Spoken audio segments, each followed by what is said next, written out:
喺 K3 之前，小朋友咧都係會比較數量嘅多少，咁而喺 K3 咧呢一度咧就開始咧比較抽象咁樣理解數同埋數量同埋數值呢幾個概念之間嘅關係咯。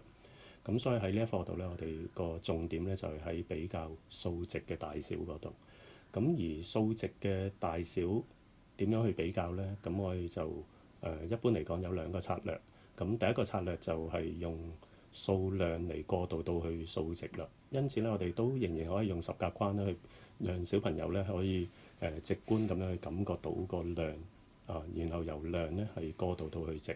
因此咧，如果係有3個公仔同埋5輛車輛嘅話咧，咁我哋就會係講咧係公仔比車係少啦。咁而我哋當要用數值嚟表達嘅時候咧，咁我哋就開始會用咧就係3比5少呢一個嘅表達啦。咁所以呢一個數值嘅大小咧就有別於咧數量嘅多少。咁但係個基礎咧都係由數量嘅多少嚟開始引入嘅。咁而第二個策略咧就係用數線嘅模型咧去表達啦。咁我哋就可以開始咧建立就係呢一個嘅整數格嘅數線模型啦，由1至10。